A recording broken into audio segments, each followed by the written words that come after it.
أعوذ بالله من الشيطان الرجيم بسم الله الرحمن الرحيم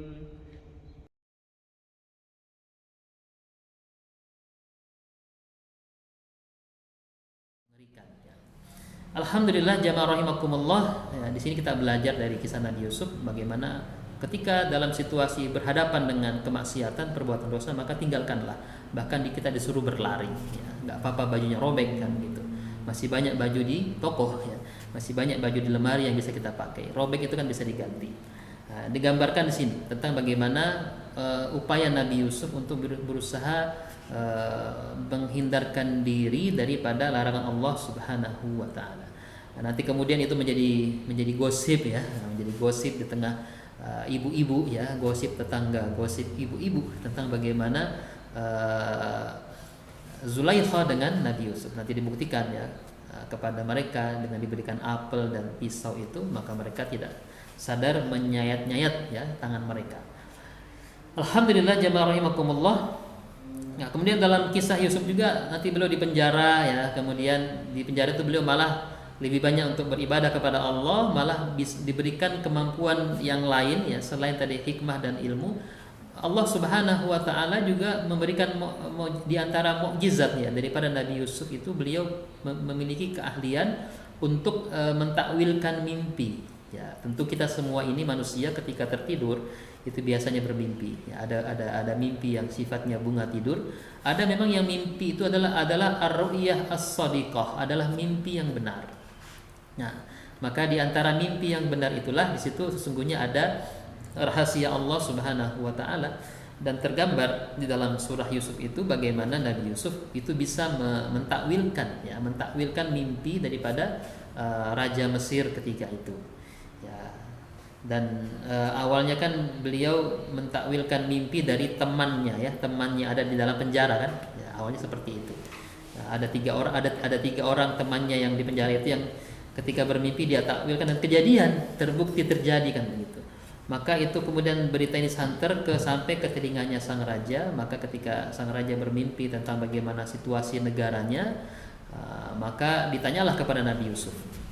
Dan jawabannya itulah nanti menjadi solusi terhadap persoalan kebangsaan, ya, persoalan masyarakat kemanusiaan yang ada di negeri Mesir, yang ketika itu dari mimpi itu Allah sedang mengabarkan kepada sang raja bahwa ini negeri Mesir mau didatangi oleh famine, ya, mau didatangi oleh bencana, ya, bencana kelaparan, ya, bencana kekeringan.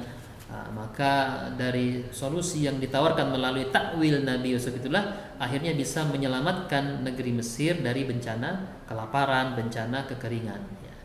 Maka digambarkan, ya, karena sang raja ini merasa terbantukan, ya, oleh takwil mimpinya Nabi Yusuf, maka Nabi Yusuf dikeluarin dari penjara. Bahkan kemudian beliau mendapatkan kemuliaan sebagai seorang pejabat, ya, sebagai seorang bendaharawan, sebagai seorang ahli, ya, di bidang pemerintahan yang membantu sang raja untuk mengelola pemerintahan dengan baik. Maka terbukti, ya, nanti ketika beliau sudah menjadi seorang pemimpin, kemudian situasi kelaparan, ya, situasi bencana, kekurangan pangan itu terjadi sampai ke negeri Palestina, ya, ke negeri tempat di mana saudara-saudaranya, negeri di mana ayahnya hidup kan begitu. Akhirnya kemudian ayahnya menyuruh, ya, kepada saudara-saudaranya agar mencari kehidupan, ya, mencari kehidupan di negeri Mesir, karena digambarkan negeri Mesir di sana tidak terdampak oleh bencana kelaparan itu. Maka mereka disuruh ke sana untuk mencari makan, ya, mencari makanan. Maka sesampainya di sana berjumpalah dengan Nabi Yusuf itu, ya, dan mereka nggak tahu kalau yang menjadi pejabat itu adalah Nabi Yusuf, ya. Maka diberikan semua apa yang mereka inginkan, ya. Kemudian dia berpesan, tolong nanti kalau sudah sampai di Mesir, sampaikan salam kepada bawalah kembali ke sini, ya, saudara satu ayah kalian, yakni Bunyamin, ya. Kemudian juga beliau titipkan agar dibawa ini bajunya, baju yang dia pakai, ya, untuk diberikan kepada ayahnya. Nanti setelah tiba di sana, baju yang dipakai oleh Nabi Yusuf itu ditaruh di wajahnya, dihirup ya aroma daripada tubuh Nabi Yusuf, dan itu bisa membuat kerinduan yang dalam selama ini itu terbayarkan, sampai-sampai kemudian akhirnya beliau bisa melihat kembali. Ya, ini merupakan di antara mukjizat ya dari Nabi Yusuf. Beliau bisa, yang tadinya tidak bisa melihat karena terbayarkan kerinduannya, selama ini sangat merindukan Nabi Yusuf sejak kecil, dia hilang gitu ya. Nah, ternyata sudah dewasa, beliau sudah menjadi seorang pejabat ya, di negeri terkaya ketika itu, yang negeri Mesir. Nah, jadi terlihat di sini betapa kesabaran seorang Nabi Yusuf yang awalnya dizolimi dan dia bersabar ketika di dalam sumur, bersabar menjadi seorang yang diperjualbelikan kepada penguasa di negeri Mesir ya, kemudian bersabar ketika dia harus menghadapi Zulaikha ya, bersabar ketika dia di penjara. Dari beberapa lapis-lapis kesabaran itulah justru beliau mendapatkan puncak daripada karir yang terbaik sebagai seorang pemimpin, sebagai seorang birokrat ya, sebagai seorang aristokrat ya, pemimpin di negeri Mesir ya. Dan itu kemudian membuktikan ya betapa beliau ini menjadi seorang yang sukses dalam hidupnya. Alhamdulillah jamaah rahimakumullah ya. Jadi kalau kita baca itu dengan baik, bagaimana arti daripada surah Yusuf itu, tergambar betapa perjalanan hidup beliau ya, dari sejak kecil sampai beliau puncaknya menjadi seorang pemimpin di negeri Mesir itu. Nah, kemudian nanti setelah beliau ya diajak ya, dipanggil oleh penguasa untuk menjadi pejabat, maka beliau paham bahwa dia ini punya kapasitas, dia punya kapabilitas yang bisa dimanfaatkan untuk kepentingan kemanusiaan, kepentingan masyarakat. Maka beliau mengatakan, qala aj'alni ala khazainil ardi inni hafidun alim. Jadi Nabi Yusuf mengatakan, jadikanlah aku bendaharawan negeri Mesir ya, menjadi menteri keuangannya gitu ya, menjadi menkiunya, menteri keuangannya yang mengendalikan keuangan ini. Karena memang aspek keuangan ini, bendaharawannya sangat penting bagi perjalanan sebuah negara ya, sebuah bangsa ya. Dan kita bisa melihat ya, sebuah bangsa yang kalau kemudian dia tidak mampu mengelola keuangannya bisa terjerumus ke dalam keterpurukan ya, dalam hutang yang sangat banyak ya, dan sebagainya. Bahkan beliau mengatakan, sesungguhnya aku adalah orang yang pandai menjaga lagi berpengetahuan ya, inni hafidun alim, orang yang mampu menjaga, hafidun alim, dan orang yang memiliki pengetahuan terhadap moneter ya, terhadap keuangan sebuah negara. Alhamdulillah jamaah rahimakumullah. Kemudian sampai nanti dia akhirnya menjadi pemimpin dan berhasil meloloskan negeri Mesir dari situasi kelaparan ya, situasi bencana pangan ketika itu.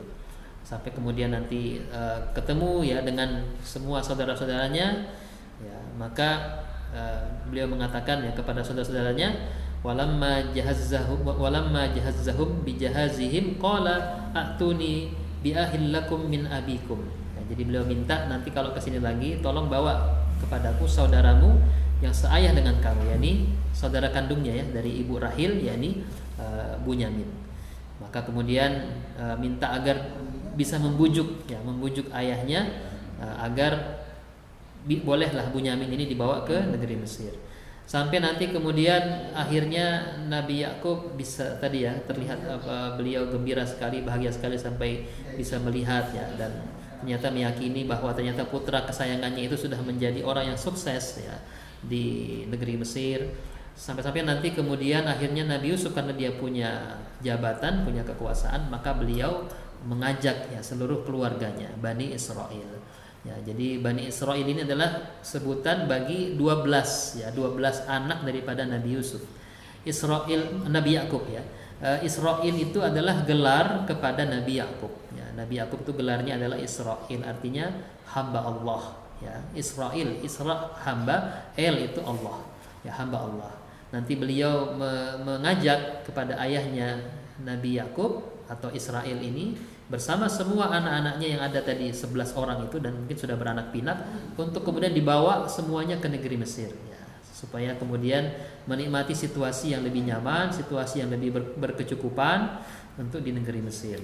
Maka setelah mereka hijrah dari Palestina ya, dari Palestina ke negeri Mesir, maka oleh sang raja di negeri Mesir diberikan satu area, satu tempat yang akhirnya mereka tinggal di situ. Disitulah Bani Israel beranak pinak ya, berkembang, kemudian menjadi satu kelompok masyarakat yang besar, yang cukup besar. Nah, sampai nanti kemudian Nabi Yakub wafat ya, kemudian dimakamkan, sampai nanti Nabi Yusuf juga wafat. Nah, ketika Nabi Yusuf itu menjelang wafat, beliau ingin agar dia dimakamkan di negeri Palestina ya, di negeri Syam. Maka kemudian digambarkan sebelum beliau wafat itu beliau ke negeri Syam, termasuk juga membawa jasad daripada Nabi Yakub untuk dimakamkan di negeri Syam. Nah, nanti kemudian Bani Israel berkembang pesat ya di negeri Mesir, sampai nanti diutusnya Nabi selanjutnya, yakni Nabi Musa alaihissalam. Nah, cuma Nabi Musa ini dilahirkan dari saudara Nabi Yusuf yang bernama Yahuda. Ya, Yahuda. Makanya nanti sekarang disebut dengan kaum Yahudi ya, karena kebanyakan nanti menjadi kelompoknya yang lahir dari saudara Nabi Yusuf yang bernama Yahuda. Alhamdulillah jamaah rahimakumullah. Nah, itu gambaran ya betapa di dalam surah Yusuf kita bisa membaca ya, bisa mengambil pelajaran. Betapa Allah Subhanahu wa taala mengkisahkan secara mendetail ya Nabi Yusuf itu di dalam Al-Qur'an, dan sampai bahkan ketika nanti menjelang wafatnya beliau minta kepada Allah agar diwafatkan ya. Jadi sebenarnya kan kalau Rasulullah itu bersabda, janganlah kalian minta agar dimatikan kan ya, minta mati kepada Allah ya. Tapi mungkin ini kekhususan kepada Nabi Yusuf, karena beliau itu minta sendiri ya, minta langsung kepada Allah Subhanahu wa taala agar kemudian diwafatkan oleh Allah Subhanahu wa taala. Maka akhirnya kemudian beliau sampai kepada ujung perjalanan hidupnya, dan itu tentunya berakhir dalam situasi yang husnul khotimah. Nah, dari kisah Yusuf kita bisa melihat betapa perjalanan seorang lelaki, seorang pemuda yang gagah rupawan ya, yang terkenal dengan kegantengannya gitu ya. Nah, kemudian yang perjalanan hidupnya di awal sangat menderita, tetapi ujung daripada akhirnya itu adalah sebuah kebahagiaan. Seperti yang sering dikatakan bahwa kita harus banyak bersabar, karena kita harus yakin bahwa segala sesuatunya pasti akan berakhir dengan indah gitu. Harus ada optimisme untuk kemudian menjalani hidup ini dengan penuh kesabaran seperti yang dialami oleh Nabi Yusuf alaihissalam. Alhamdulillah jamaah rahimakumullah, yang terakhir bagaimana kemudian antara kisah Nabi Yusuf ini dengan Ramadan. Tentu bisa kita kaitkan ya antara kisah Nabi Yusuf ini dengan bulan Ramadan, sebagaimana yang dijelaskan oleh salah seorang ulama, yakni Muhammad Ibn Husain. Beliau mengarang sebuah kitab berjudul Asrarul Muhibbin fi Ramadan, rahasia para pencinta di dalam bulan Ramadan, yang ditulis oleh Muhammad Ibn Husain. Beliau kemudian mengambil kisah Nabi Yusuf ya, beberapa fragmen daripada kisah Nabi Yusuf yang kemudian dianalogikan ya, dikiaskan dengan keutamaan-keutamaan yang ada di bulan Ramadan. Nah, yang pertama adalah ketika Nabi Yusuf ini lebih dicintai oleh ayahnya. Ya, Nabi Yusuf punya perlakuan khusus. Ya, kan ada 12 anak ya. Nah, ada 12 anak. Nah, kemudian Nabi Yakub itu punya perhatian khusus, punya kecintaan yang khusus kepada anaknya Nabi Yusuf. Ya, sebagaimana firman Allah, "Idz qalu li Yusufu wa akhuhu ahabbu ila abina minna wa nahnu usbatun inna abana lafi dhalalin mubin." Nah, tadi ayat yang sudah kami bacakan di awal ya. Nah, ketika itu saudaranya Yusuf berkata ya, Yusuf dan saudaranya lebih dicintai oleh ayah kita dibanding diri kita, meskipun kita sangat banyak, kata mereka. Sungguh ayah kita ini berada dalam kesesatan yang nyata. Kecintaan Nabi Yakub ini terhadap Yusuf dibandingkan dengan 11 saudaranya yang lain, itu sama, kata Muhammad Ibn Husain, itu sama dengan bagaimana Ramadan ini. Ramadan itu lebih dicintai oleh Allah Subhanahu wa taala ketimbang daripada bulan-bulan yang lain. Ya, ada perlakuan yang khusus oleh Allah Subhanahu wa taala kepada bulan Ramadan ini. Bulan Ramadan ini datang ya kepada kita penuh dengan keberkahan, penuh dengan rahmat ya. Kemudian pintu surga dibuka lebar-lebar, pintu langit semuanya dibuka, kemudian para setan dibelenggu. Pintu neraka kemudian dikunci rapat-rapat. Di dalamnya ada satu malam yang itu kadarnya sama dengan 1000 bulan, yakni malam Lailatul Qadar. Betapa kemuliaan daripada bulan Ramadan. Kemudian di saat tadi 11 saudaranya itu memohon ya kepada Nabi Yusuf agar mereka dipenuhi kebutuhan hidupnya ya karena dilanda oleh bencana kelaparan, maka Nabi Yusuf langsung mengabulkan semua permohonannya. Nabi Yusuf langsung memberikan tanpa berpikir, bahkan tanpa minta bayaran, tanpa tiading aling-aling, langsung diberikan semuanya. Ya, seperti yang digambarkan dalam surah Yusuf itu, walamma jahazzahum bijahazihim qala a'tuni bi ahillakum min abikum ala taruna anna ulfil kaila wa ana khairul munzilin. Ketika Yusuf menyiapkan bahan makanan untuk mereka, maka dia mengatakan, jika kalian datang ke sini lagi, bawalah kepadaku saudara kalian yang seayah dengan kalian, yakni tadi Bunyamin. Tidakkah kalian melihat bahwa aku telah memberikan kepada kalian takaran yang penuh, ya, takaran yang penuh, dan telah menjadikan tuan rumah terbaik. Jadi betul-betul dilayani dengan sebaik-baiknya oleh Nabi Yusuf. Tidak ada sama sekali dendam, perasaan jengkel, dengki ya kepada para saudaranya yang sudah membuang beliau ke dalam sumur.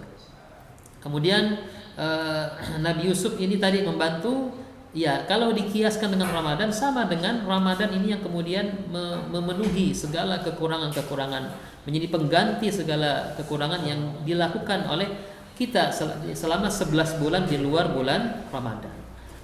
Ramadan juga adalah bulan pelipat gandaan, bulan rapelan daripada pahala, menjadi pelengkap ketidaksempurnaan seorang hamba dalam menjalankan ibadah di 11 bulan lainnya. Sehingga singkat kata memang Ramadan ini adalah bulan yang khusus, penuh dengan keistimewaan. Kemudian yang selanjutnya analogi yang lain, misalnya dalam kisah Nabi Yusuf ini, Nabi Yusuf menghapus dendam. Beliau memberikan maaf kepada 11 saudaranya dan Allah juga mengampuni mereka meski dulu dibuang ke dalam sumur, ya sebagaimana dalam surah Yusuf digambarkan, qala la tasriba alaikumul yauma yaghfirullahu lakum wa huwa arhamur rahimin. Maka Yusuf mengatakan, pada hari ini tidak ada cercaan terhadap kalian, semoga Allah mengampuni kalian, sebab dialah Allah yang paling penyayang di antara yang penyayang, arhamur rahimin. Pemberian maaf ya, amnesti ya secara keseluruhan dari Nabi Yusuf ini kepada 11 saudaranya, ya kalau dianalogikan dengan Ramadan juga sama, di mana Allah Subhanahu wa taala menjadikan bulan Ramadan sebagai bulan khusus, sebagai bulan maghfirah, bulan pengampunan, bulan yang penuh dengan keberkahan, dengan kebaikan, yang itu berbeda dengan 11 bulan lainnya. Ya, kemudian dari 12 anak ya Nabi Yakub itu, 11 anaknya tidak mampu mengobati kesedihan ya dari keburaman penglihatan Nabi Yakub karena kerinduan, kedukaan yang mendalam. Ya, hanyalah Nabi Yusuf yang bisa menghapus luka, mengembalikan penglihatan sang ayah, yakni Nabi Yakub. Ya, sebagaimana dalam surah Yusuf juga, idhabu biqamisihi hadza fa'alquhu ala wajhi abi ya'ti basiran wa'tuni bi ahlikum ajma'in.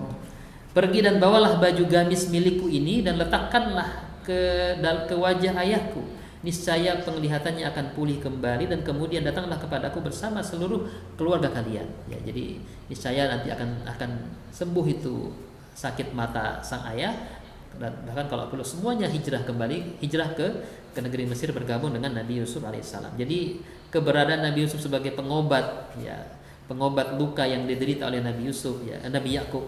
Kemudian itu dianalogikan ya kalau dengan Ramadan ini sebagai bulan pengampunan, bulan kesempatan bagi hamba-hambanya yang penuh dosa, dengan bekal iman berharap hanya kepada Allah membasuh semua kesalahan yang sudah diperbuat selama 11 bulan yang lainnya itu. Sebagaimana sabda Rasulullah, man shoma ramadana imanan wa ihtisaban ghufira lahu ma taqaddama min dzambi. Ya, jadi dari kisah-kisah Nabi Yusuf ini pun kita bisa mengambil hikmah, ya, mengambil tadabbur, pelajaran, bahkan itu bisa kita kaitkan dengan bulan Ramadan. Alhamdulillah, ya barangkali demikian ya yang bisa kami sampaikan untuk kali ini. Kita belajar dari kisah Nabi Yusuf yang merupakan tentu kalau kita baca Al-Quran ini betul-betul di antara semua surah dan di antara semua nabi-nabi yang dikisahkan hanya Nabi Yusuf saja yang kemudian diceritakan secara mendetail ya oleh Allah Subhanahu wa taala kepada kita semua. Dan ternyata di dalamnya ada banyak rahasia, ada banyak pelajaran yang bisa kita ambil. Di antara pelajarannya adalah pentingnya kesabaran untuk berproses dalam menjalani hidup ini. Ya, bahwa terkadang memang orang ketika diuji dengan tadi ya, diuji dengan orang-orang yang dengki, orang-orang yang iri hati, kemudian dia dizolimi ya, Dan kemudian kebanyakan kita kan ketika diuji merasa marah ya, merasa tidak terima. Yang tumbuh adalah dendam, kedengkian kepada orang yang menzolimi kita. Tapi Nabi Yusuf sama sekali tidak ada kebencian itu ya. Bahkan beliau mengatakan tidak ada cercaan bagi kalian, semoga Allah mengampuni kalian. Dan kelapangan hati, kemaafan yang dimiliki oleh Nabi Yusuf ini juga dipraktekkan oleh Rasulullah SAW ketika Fathu Mekah. Ketika Fathu Mekah, orang-orang kafir Quraisy sudah khawatir, jangan-jangan kita dibunuhi semua ini oleh kaum muslimin, oleh Rasulullah, karena tindakan keji kita di masa sebelumnya ketika selama 13 tahun berdakwah di kota Mekah ya. Mereka khawatir terhadap nyawa mereka kan begitu. Khawatir kalau tidak dimaafkan. Ternyata Rasulullah bersabda berceramah di depan Ka'bah dan mengatakan, saat ini aku seperti Nabi Yusuf ya, kepada para saudara-saudaranya, kepada kalian juga seperti itu. Tidak ada cercaan buat kalian dan semoga Allah mengampuni kalian, kata Rasulullah ketika itu. Luar biasa. Jadi Rasulullah pun juga berusaha mengambil pelajaran terhadap kemaafan ya, jiwa pemaaf yang dimiliki oleh Nabi Yusuf alaihissalam. Kemudian pelajaran yang lain bahwa dalam situasi penderitaan apapun ya, beliau dimasukkan ke sumur, diperjualbelikan sebagai budak, dipenjara kan begitu. Itu tidak menghalangi beliau untuk bisa meraih kesuksesan. Nah, beliau justru ujung daripada perjalanan hidupnya ya menjadi seorang pejabat tinggi ya, negara ya, ketika itu bahkan punya kemampuan kepemimpinan yang luar biasa yang bisa menyelamatkan bangsa Mesir dari bencana kelaparan. Sampai kemudian nanti keberadaannya Nabi Yusuf di negeri Mesir justru memberikan hikmah yang luar biasa kepada Bani Israel. Ya, Bani Israel nanti kemudian berkembang pesat ya, berkembang biak di negeri Mesir, bahkan menjadi satu kaum yang sangat besar, sampai kemudian diutuslah di antara mereka Nabi Musa alaihissalam. Ya, karena mereka dizolimi oleh oleh pemimpin ketika itu Fir'aun ya. Jadi kalau Nabi Yusuf kan tadi di masa kekuasaan Hyksos. Hyksos ini dikalahkan oleh Fir'aun, maka Fir'aun lah yang naik sebagai pemimpin. Rupanya setelah dia naik jadi sebagai pemimpin, mereka mulai menzolimi Bani Israel ya, dijadikan sebagai budak, kemudian anak laki-lakinya dibunuhin ya, kemudian dizolimi sampai nanti Allah mengutus di tengah mereka Nabi Musa yang kemudian mendakwahi Fir'aun dan menjadi asbab nanti wafatnya Fir'aun di Laut Merah ketika Allah menyelamatkan Bani Israel yang sudah berkembang pesat di negeri Mesir ini kembali ke kampung halaman mereka, yakni di Palestina. Barangkali kami tutup dulu ya. Subhanaka la ilma lana illa ma 'allamtana innaka antal alimul hakim. Assalamualaikum warahmatullahi wabarakatuh.